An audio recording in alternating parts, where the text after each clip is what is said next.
আছুৰ কোনটো মানুহ বাৰু আপুনি কোনটো মানুহ আপুনি আছুৰ কোন লিডাৰ আপুনি দেখিছে যে বিজেপিত নোযোৱাকে আছে সাধাৰণতে ৰুলিং পাৰ্টি আকৌ কংগ্ৰেছৰ শাসন থাকিলে কংগ্ৰেছলৈ যায় নহলে বিজেপিলৈ যায় আছুৰ সেইকাৰণে লিডাৰবিলাক এতিয়া থকা কেইজনে গালি পাৰিব তাৰপিছত এতিয়া যিকেইজন ৰিটায়াৰ কৰিব সেইকেইজনে সবে আকৌ বিজেপিলৈ যাব সব বিজেপিলৈ যাব তাৰমানে জাতীয়তাবাদৰ নামত যেতিয়া মানুহে সাম্প্ৰদায়িকতাবাদক সমৰ্থন কৰিব ভিতৰি ভিতৰি হিন্দুত্ববাদক সমৰ্থন কৰিব আৰু এতিয়া চলি থকা হিন্দুত্ববাদী চৰকাৰখনৰ লগত যেতিয়া মনে মনে বুজাবুজিত থাকিব তেতিয়া আছুৰ নেতাবিলাক আৰু বিজেপিলৈ নগৈ ক'ত যাব আজিৰ দিনটোত আপুনি আছুক আপোনালোকে নিজে চাওকচোন কিবা এটা সংগ্ৰামী কাৰ্যসূচী লোৱা দেখিছে নেকি তেওঁলোকে বিজেপি চৰকাৰৰ লগত এক ধৰণৰ বুজাবুজিতে সদায় থাকে সদায় আপুনি দেখিছেনে তেওঁলোকৰ 6 নং দফাৰ যিখন কমিটি ৰূপায়ণ কমিটিৰ প্ৰতিবেদন আছিলে সেইখনকে গ্ৰহণ নকৰিলে তাৰপিছতো ঘণ্টাৰ পিছত ঘণ্টা দিনৰ পাছত দিন বিজেপিয়ে চৰকাৰৰ লগত হিমন্ত বিশ্ব শৰ্মা অতুল বৰাৰ লগত বহিয়ে থাকে তাৰপিছত কি ক'ব আপুনি গতিকে মই নাভাবো যে শংকৰ বৰুৱাই বিজেপিত যোগদান কৰাটোত অকল শংকৰ বৰুৱাৰ দোষ এইটো আছুৰ জাতীয়তাবাদৰ দোষ আছুৰ জাতীয়তাবাদে যেতিয়া মনে মনে ভিতৰত এটা সাম্প্ৰদায়িকতাবাদ লৈ থাকে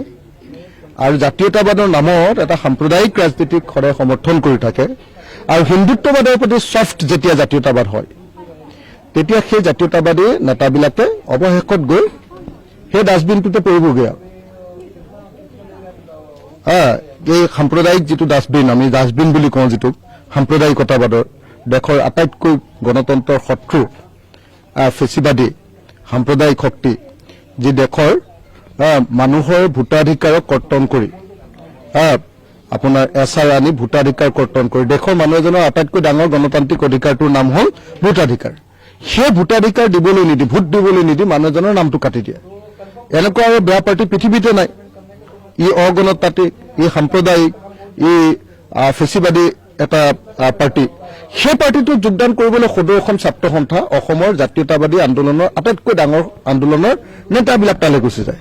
তাৰ অৰ্থটো কি যে তেওঁলোকৰ জাতীয়তাবাদৰ ভিতৰতে গণ্ডগোল আছে তেওঁলোকৰ জাতীয়তাবাদে মনে মনে চৰকাৰৰ লগত সদায় বুজাবুজিত থাকে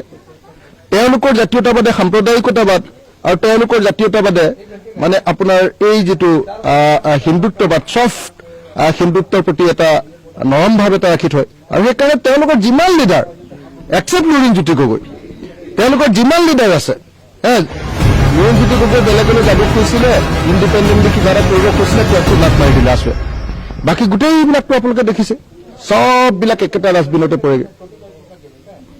নিৰ্বাচন তেওঁ ৰাজনৈতিক দলতো যোগদান কৰিম বুলি কৈছিলে আৰু নিৰ্বাচনত খেলিম বুলি কৈছিলে কিন্তু মুখ্যমন্ত্ৰীয়ে কৈছিলে যে এবাৰ তেওঁক টিকেট দিয়া নহ'ব দলৰ নাই আপোনালোকে কথাটো গম পোৱা নাই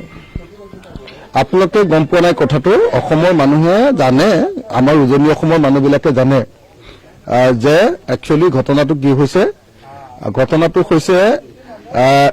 হিমন্ত বিশ্ব শৰ্মাই শংকৰজ্যোতি বৰুৱাক বিজেপিত সোমোৱাটো বিচৰা নাছিলে তাৰ কাৰণটো আছিলে হিমন্ত বিশ্ব শৰ্মাৰ লগত বৰ্তমানৰ সমুজ্জ্বল ভট্টাচাৰ্য আৰু উৎপল শৰ্মাৰ খুব ভাল সম্পৰ্ক বৰ্তমানৰ আছু যিটো নেতৃত্ব